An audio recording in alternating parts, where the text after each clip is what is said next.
Phrases like good directing, good writing, or well put together are frequently used by reviewers such as myself, but it's difficult to actually articulate what good directing is without extensively breaking down an example. It's easier to do this when a show is presented in a really unique way, but there aren't a lot of breakdowns out there for what good directing looks like in a fairly normal show. Zankyou no Terror Episode 1 is a perfect example of how a show can be beautifully crafted without being particularly stylized. Plus, being as its director is the legendary Shinichiro Watanabe, who previously directed Macross Plus, Cowboy Bebop, Samurai Champloo, Kids on the Slope, Space Dandy, and some excellent short films, it has the credentials to be under analysis with the assumption that the director is largely responsible for the show's quality. I'll also be comparing this episode against the first episodes of other currently airing summer anime to explain what those shows are doing wrong in comparison. Going into this, the two main threads we will follow are coherence and faith in the viewer's intelligence. You'll be shown how this episode manages to introduce its main characters and story setup, along with orchestrating two high-tension action sequences without ever outright explaining to the viewer what is going on. The first shots in this episode are of an armored van charging down a snow-covered road. Here we have on-screen text supplying one of only a handful of direct explanations to the viewer. It tells us that the scene is set in Aomori, Japan, just to give quick context. For those who don't know, Aomori is one of Japan's northern prefectures and it snows there a lot. Right after this, we see a young-looking guy driving the van and humming to himself. The fact that he's in a gas mask is immediately unsettling, as it suggests that he's doing something potentially dangerous. However, the fact that he's humming so enthusiastically also suggests that he's enjoying himself. From here, we cut to some quick shots of an eyeball scanner and another man in a hazmat suit unlocking a door. Before we even get to the next shot of the interior of an industrial facility, we already know that whatever's inside is important enough to be behind two kinds of security. Right after this, we receive our second piece of on-screen context with text that reads, Nuclear Fuel Reprocessing Facility. Some heavy machinery is seen packing a small orb inside of a much larger containment orb. Whatever's in this orb is obviously important and potentially dangerous. As the armored car drives up, it puts on police lights, confusing the people manning the gates to the facility. They make a call to the guard room, which seems to be fairly relaxed. Quick shots reveal a young man, distinguished by glasses, manning a forklift, and then we cut to inside the armored car again. Now the young man in here is humming while twirling a grenade. At this point, we can assume that he's up to some kind of mischief. The way he handles the grenade suggests a strong familiarity with this kind of weapon, and an utter lack of fear for what he's about to do. Inside, the other young man starts spray painting on the ground, and from the reaction of the other guy near him, this clearly is not normal behavior. The significance of the word Vaughn is not yet known. As the gates of the facility start to close, the kid in the armored car chucks a grenade and knocks the gate off its hinges. We can assume that the use of the police lights earlier had been to confuse the guards long enough for him to get in close with the grenade before they could close the gates. This also gives the impression that this is a well-planned event on the part of the truck driver. Back inside the facility, the mysterious spray painter is already removing the orb from its containment unit by the time the others notice that something odd is going on. The armored van crashes into the facility and the driver takes off on a snowmobile from the back, while his accomplice inside is hauling ass, leaving confused workers in the dust. In this next shot, the young man on the inside looks up at the security cameras and points a gun at the object he's holding. The reaction of the security team makes it evident that if he shot this thing, it would lead to disastrous consequences. A chase scene commences and the two accomplices meet up, stashing the orb carefully inside what looks like a gym bag. A guard opens fire on them only to be stopped by another guard, reaffirming that hitting the object in the bag would be a terrible idea. Unable to use weaponized force, the security guards aren't able to take them out, and the snowmobile driver completely outclasses the skills of the large truck drivers. As the culprits drive off, the driver throws up a hand and hollers, suggesting once again that he's having a lot of fun executing this plan. The opening theme kicks in here. In this first 3-minute scene, we've established two extremely competent terrorist characters who clearly are both experienced and take great pleasure in what they do. We know that they are now armed with a nuclear power of some kind, and that they are highly capable of destruction. And we learned all of this in the midst of an exciting, high-tension action scene without a single sentence of exposition. Once the opening song is over, we fade in on a blazing sun and the sound of cicadas, which are trademarks of a hot summer day. This is a total contrast to the blizzard from the opening scene, meaning that we've likely changed locations and probably seasons as well. Shots of a road busy with cars indicate a highly populated city, which definitely puts us out of Aomori Prefecture. The next cityscape shot indeed confirms with on-screen text that that this is Tokyo 6 months later. The next shots are of a bunch of girls at what is most likely a school swimming pool, but they're all in uniform rather than swim gear, and the pool is otherwise empty. Meanwhile, there are two young men walking across an overpass, and it's pretty easy to deduce immediately that these are the same two young men from the opening scene. The fact that they are dressed in high school uniforms also suggests that they are teenagers. At this point, I'd like to mention some of the techniques that are used throughout this episode to make the show feel more like a film, and therefore increase the sense of realism by calling back to the look and style of live-action movies. The most persistent technique used in this episode is a subtle shaking of the frame, as if someone were filming these events on a handheld camera. When dealing with animation, if you were to move the proverbial camera off-screen a little bit, there would ordinarily be a blank screen around it due to the size of the drawing. Therefore, in order to be able to move the camera around the screen, the image must either be drawn larger than the resolution of the frame, or the image must be zoomed in on during editing and the frame moved around the image. Hopefully my on-screen example is making this easier to understand. It's too early to say this for sure, but so far I've only seen rips of Zankyou no Terror in 720p, leading me to believe that the show is broadcast in that resolution. I've seen other cases in the past, such as with Fullmetal Alchemist Brotherhood, where a show was created in a lower resolution so that more of the budget could be allocated to the quality of the animation. So it's possible that Zankyou no Terror is deliberately made in a resolution just above 720p so that it can afford to have the camera move around the frame like this. That is purely speculation on my part though, and I have no idea how likely it is. We also see in this scene on the overpass that the so-called camera deliberately goes in and out of focus, once again suggesting that there is a cameraman trying to get these shots. The blown out lighting also adds to the sense of realism, as if you filmed during this very hot time of day, people would come out looking really pale. After our characters trade some dialogue about the summer heat, one of them refers to the other as 9. Right away, this suggests a lot of things about these characters. People being named by number immediately brings to mind test subjects in human experimentation. Strict numbers like this evoke formal systems like government, military, or scientific organizations. So right away, there's a feeling that these characters are related to something like that, which fits in with the extreme and unnatural actions that we've already seen them taking. All of this is reinforced when 9 responds by referring to his companion as 12, and telling him to try his best not to stand out and to act like a normal high school student. For this to be worth mentioning, it must mean that they are not ordinary high school students. 12 is quickly distracted by a little mascot character drawn on a bus called Kururin, which 12 thinks is cute because he loves ants. We get the impression that 12 has a flighty, easily distracted personality, and possibly a childish heart with how he gets excited over a cutesy mascot. This is also a small setup for events that will happen later in the episode. 12 then gets distracted once again, this time by the smell of chlorine. His unnaturally strong senses suggest some kind of superhuman smelling capability, which again reinforces the abnormality of his character. A powerful sense of smell also calls to mind things like police dogs used for drug or bomb hunting, so again there's a sense that this character has a background in being trained for government enforcement work of some kind. Back at the pool, we witness a stereotypical bullying scenario as a girl named Lisa is goaded by her classmates to jump into the pool with her clothes on. When 12 comes onto the scene, he reacts by saying, "Oh, I know, this is called bullying." This dialogue isn't so much for the viewer's sake, as we probably figured out what was going on already. Rather, it's to further establish not only 12's distance from the typical behavior of high school students, but also his role as an enthusiastic observer of these traditions. It's possible that as someone who's never lived a normal life, he's extremely interested in the behaviors of normal people his age. When the other girls lie to him and say that Lisa is doing this of her own volition, he feigns ignorance not for their sake, but so that he can test Lisa's reaction. She responds with weakness and a pain in her eyes that 12 will bring up again later. He then makes a running jump into the pool himself. Whether he did this to defuse the situation and save Lisa's ass, or simply because he intended on doing so from the beginning, isn't clear, but it's likely a combination of both. Whatever the case may be, it seems to have a profound emotional impact on Lisa, who takes notice of 9 as well. We then get a title card, which is used to very quickly bookend the scene and transition into the next one. I can't tell you how much I appreciated this show's use of scene transitions after watching shows like Tokyo ESP and Aldnoah.Zero, both of which bounced around so much in their first episodes that I kept finding myself saying, "Oh, I guess we're in another scene now." It's difficult to take in and appreciate a scene when it doesn't begin or end with any breathing room. Leading into a scene with establishing shots and leading out of scenes with fades or transitions is a basic of filmmaking, and yet we have shows that ignore this rule and end up feeling like a total clusterfuck as a result. result. The next scene begins with establishing shots of a school, and of 9 transferring into class under the codename Arata Kokonoe. Amazingly, the sense of blown out lighting and intense summer heat is kept up in the indoor scenes by having all of the lights off in the classroom with the windows open. While natural classroom lighting is fairly common to anime in scenes set during the late afternoon, it's pretty rare to see this in daytime scenes, and it's especially cool because in reality, schools often turn off the lights on overly hot days. I think it's also noteworthy that the classroom has an overhang TV, which is another thing I saw a lot of in classrooms in high school but have rarely seen in anime. Elsewhere, 12 is being introduced as Toji Hisami by a confused looking teacher. He looks around the room entranced by the sight of an actual high school classroom and yells,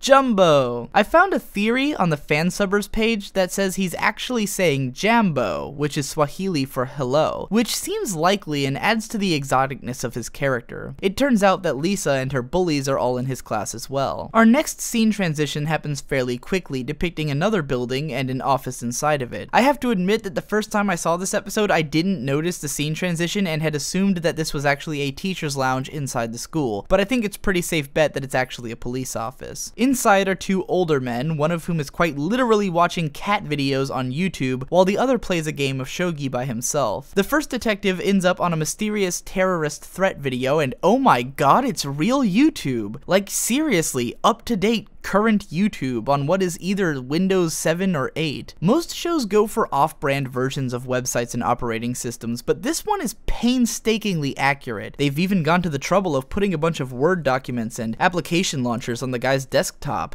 Now that's attention to detail. If you look at the close-up shot of the video, several related videos have CNT logos, which in this context is most likely a fictional news organization, suggesting that this video has probably found its way to the news media, which is why the detective came across it. The video consists of 2 young men in Super Sentai masks referring to themselves as Sphinx and giving a cryptic warning for a terrorist attack. Attentive viewers will notice that in the background is a blueprint for the building that they will take out later that day. Also, for us, it's extremely evident that these 2 kids are 9 and 12. Oh, and remember what I said about attention to detail? When 12 gets up close, you can literally see the camera that they're recording on reflected in his mask. I can't tell what kind of camera it is, but it looks like it could be the outer camera on 9's iPhone 5 that we see him with later in the episode. When the duo's boss comes into the room, he tells the shogi playing man, named Shibasaki, to stop acting like he's a detective still. It's not clear what this means or what his actual job is, but he responds with a defiant smile and plays another tile on the shogi board. We don't know much about this guy, but it's obvious that he's got a history as a possibly troublemaking detective and is going to be a major player in this show's game. Before I move on from this scene, I also just want to point out how much I love the shots that are used throughout. We get an incredible sense of space as we view this room from several different angles, and even at one point have the so-called camera stashed inside a bookshelf, which gives the impression that this room is too cramped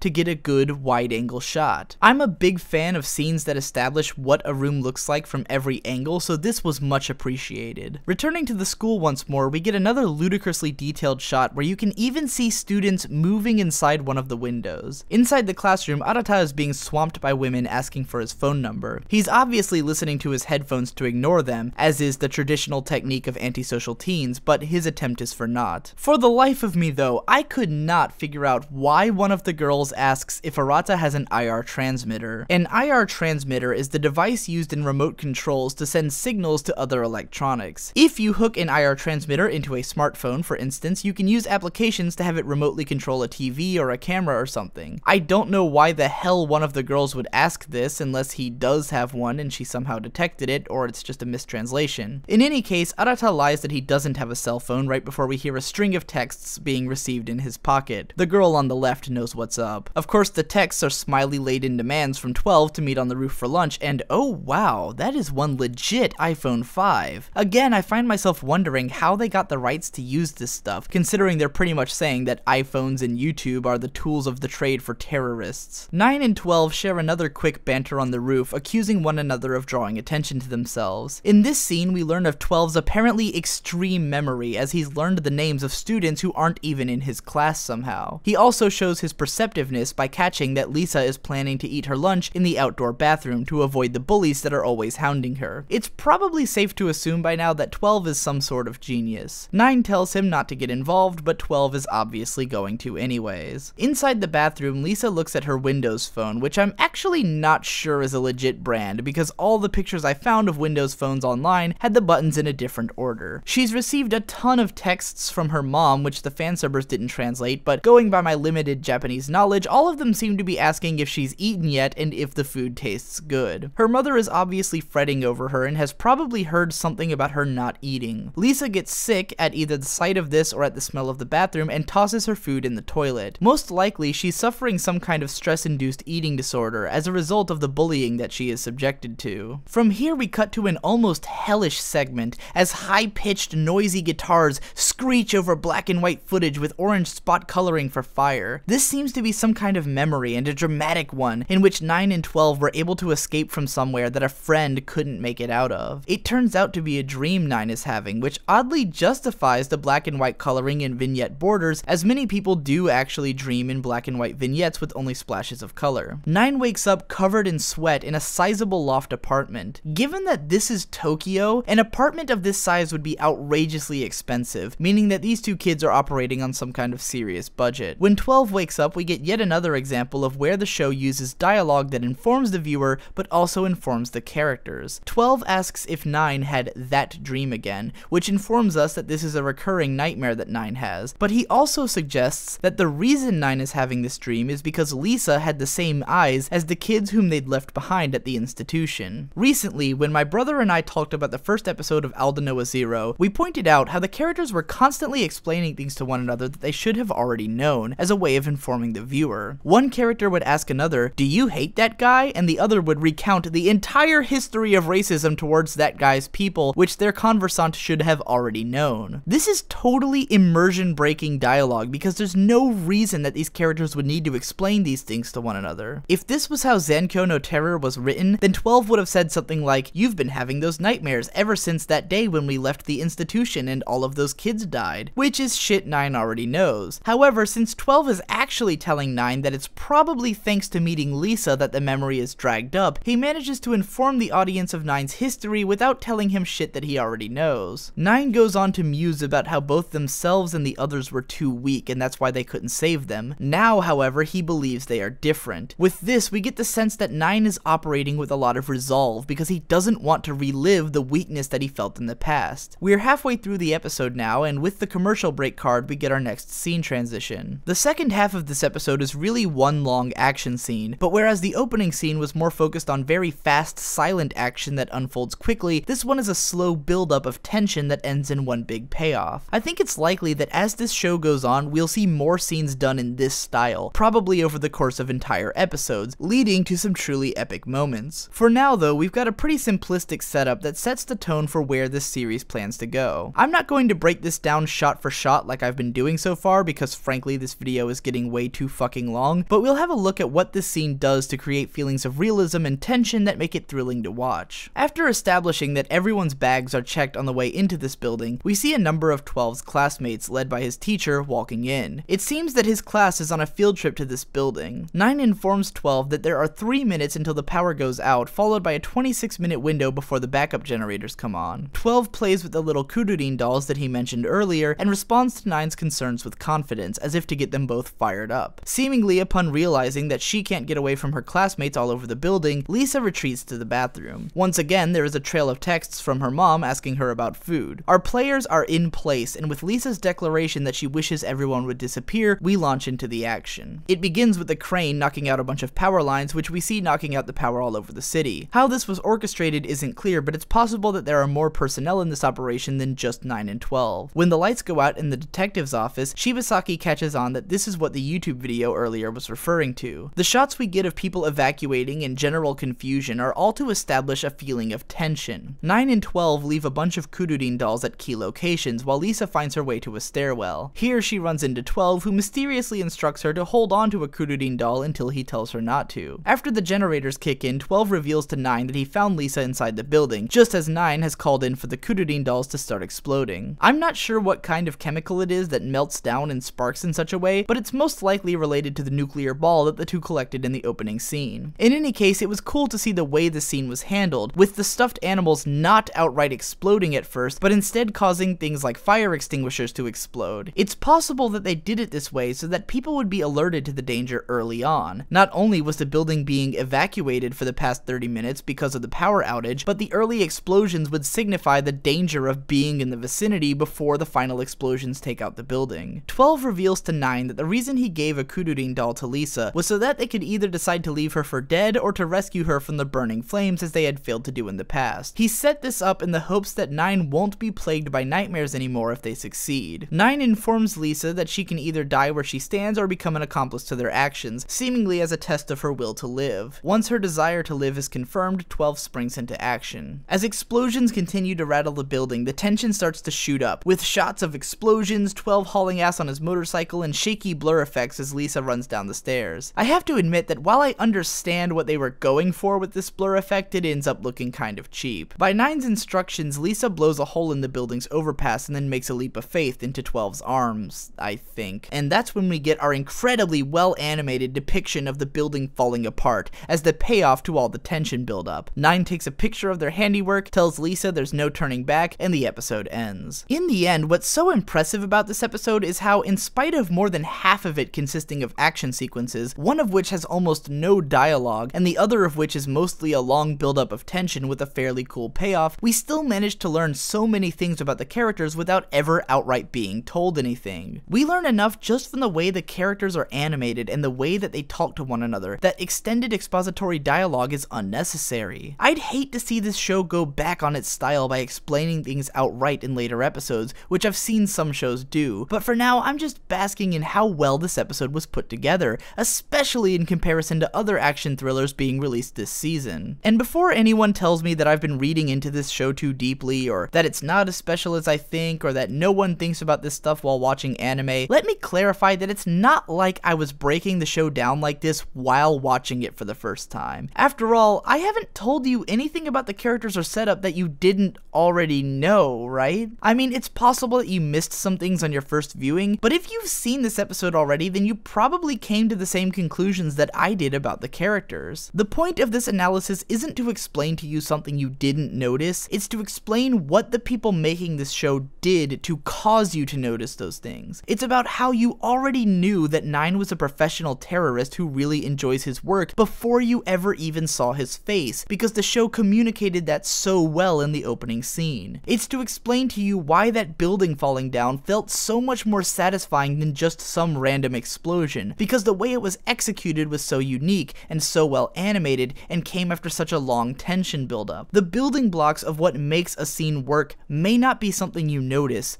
but your brain does. And when it all comes together like this, you can immediately tell that a show like Zankyou no Terror is something special, even if you're not really sure why.